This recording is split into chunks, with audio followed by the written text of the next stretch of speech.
Hello everyone, তো আমি আজকে আসানসোল থেকে ঝাড়খণ্ড চলে এসেছি। আর ঝাড়খণ্ডে এসেছি একটা কালী মন্দির, রাজরাপ্পা ছিন্নমস্ত কালী মন্দির। তো তোমরা ভিডিওটা দেখতে থাকো, তোমাদেরকে মন্দিরটা দেখাচ্ছি।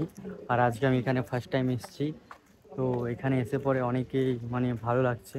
তো তোমরা ভিডিওটার সঙ্গে থাকো, ভিডিওটা দেখতে থাকো।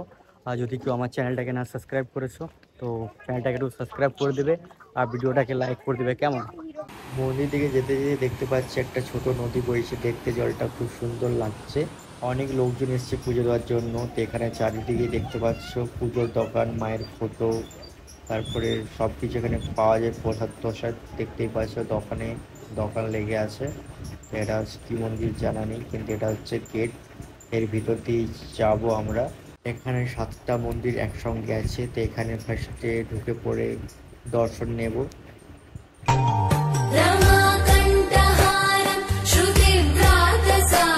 দর্শন করার পর বাইরে এসে দেখতে পাচ্ছি এখানে ফুলদানি আর খেলনা জিনিস বিক্রি করছে। আর ওইখানে তোমরা দেখতে পাচ্ছ এখানে কাপড় বাঁধা আছে। তো এখানে কেউ যদি মন থেকে কিছু চাও তাহলে তার সেটা পূর্ণ হয়ে যায়। তো তোমার এখানে এসে পরে বাঁধতে পারো। এটা হচ্ছে কালী মন্দির। তো মাকে দর্শন করব, মায়ের আশীর্বাদ নেব। তো মন্দিরটা কিন্তু খুব ভীষণ সুন্দর।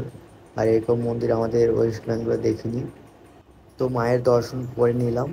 আর এটা মন্দিরের ব্যাক সাইডে সিনটা আছে, ভীষণ সুন্দর লাগছে আমার। এখানে তো ভিডিও ফটোশ্যুট যা হবে না, দারুণ হবে গাইস। তো ভিডিওটা এখানেই শেষ করছি, আর নেক্সট ব্লগে তোমাদের সঙ্গে দেখা হচ্ছে। তো চলো, টাটা, বাই বাই।